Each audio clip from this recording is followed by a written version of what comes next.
su distancia están prácticamente como están las moléculas de un líquido, pero con mucha energía. Esta energía es la que irán soltando en su recorrido del condensador al aire. De esta manera lograremos que lo que salió del compresor como un gas a alta presión y temperatura, al final del condensador sea líquido a alta presión y temperatura un poco menos elevada que a la salida del compresor. Bueno, bien, Martín, voy a ver si lo he entendido. Yo te lo voy a explicar conforme tú me lo has contado y yo lo he ido introduciendo aquí dentro. A la salida del motor en el tubo de compresión tengo alta presión y alta temperatura. ¿Debido a qué? A que como has comprimido a las moléculas en poco espacio, los choques que han tenido contra los tubos son importantes, suben la presión y el rozamiento entre ellas también es más fuerte. Correcto. Aumentando la temperatura. Hasta ahí vamos bien, ¿no? Correcto, sí. Sigue recorriendo esta molécula, las moléculas siguen recorriendo el condensador. El ventilador lo que hace es soplar aire más fresco que a lo que ellas vienen, les quitan calor de encima, por lo tanto, vamos a ver, le quitan calor de encima, pierden velocidad, Bien. bajan temperatura. Muy bien, sí, sí. Pero mira, hay una cosa que no entiendo. Lo que no entiendo sencillamente es que, con las bases que me has dado, mientras yo he aumentado temperatura, ha aumentado presión. Ha soltado calor, ha bajado velocidad, ha descendido temperatura.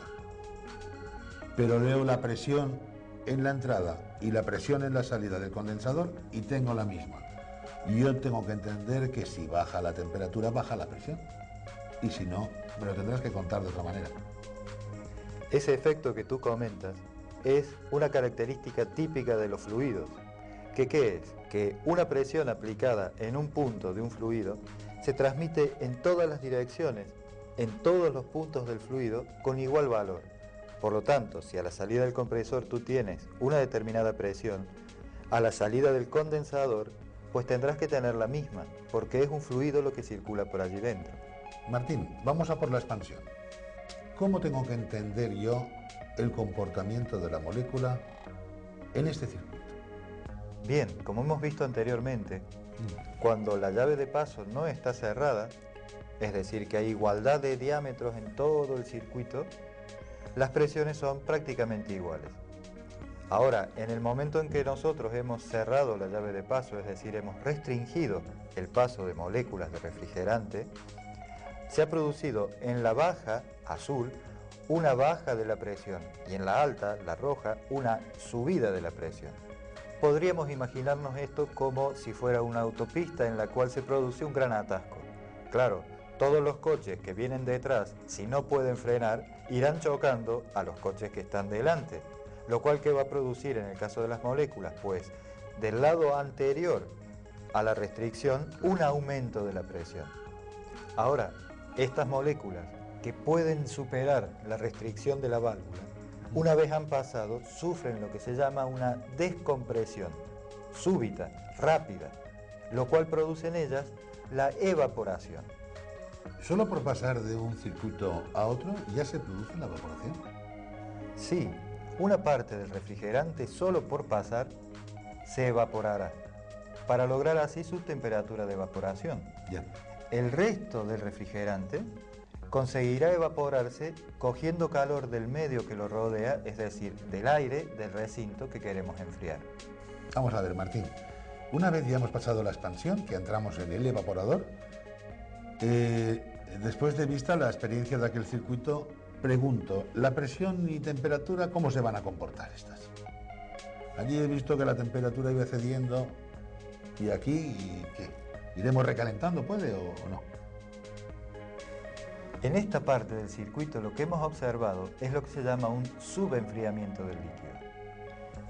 Aquí sucederá que a la salida del elemento restrictor, la presión y la temperatura serán una determinada y se mantendrá la temperatura mientras dentro de los tubos nosotros tengamos líquido.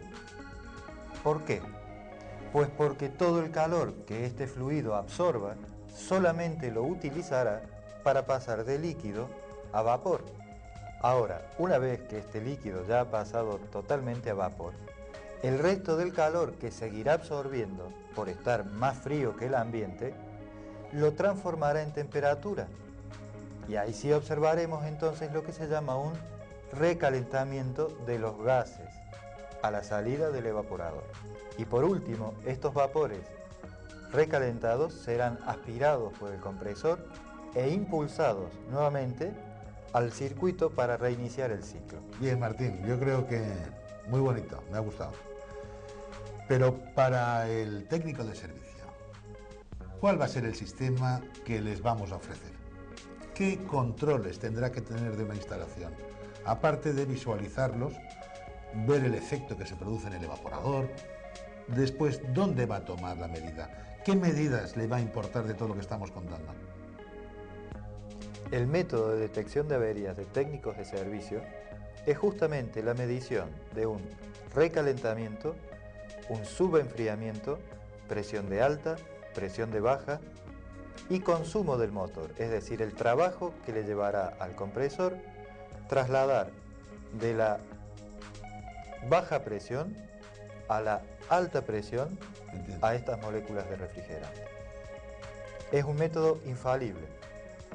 Martín, ¿nuestros amigos verán todas estas averías frigoríficas demostradas? Naturalmente, en unos monitores hechos para tal efecto y de una manera muy divertida.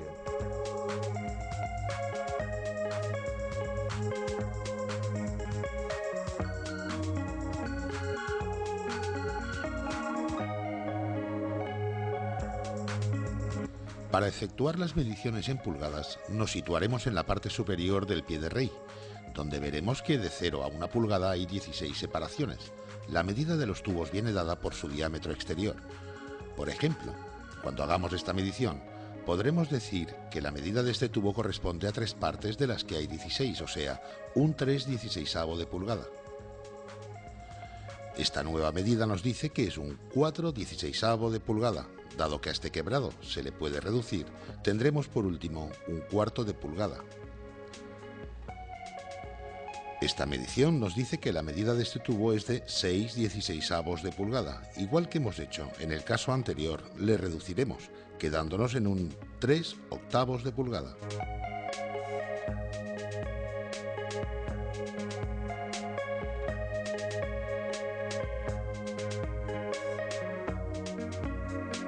Esta medida nos dice que el tubo es de 8/16 de pulgada. Una vez reducido, nos da un diámetro de media pulgada. Esta medida nos dice que el tubo es de 10/16 de pulgada. Una vez reducido nos quedará 5/8 de pulgada, y así sucesivamente podremos medir el diámetro de cualquier tubo de refrigeración. Estas son las herramientas que en principio utilizaremos para realizar las diferentes uniones entre los componentes de una instalación frigorífica. Estas uniones podrán ser soldadas entre sí o bien unidas a través de accesorios roscados. Los tubos de cobre siempre se cortarán con un cortatubos apropiado, según el diámetro del tubo o espacio de maniobra.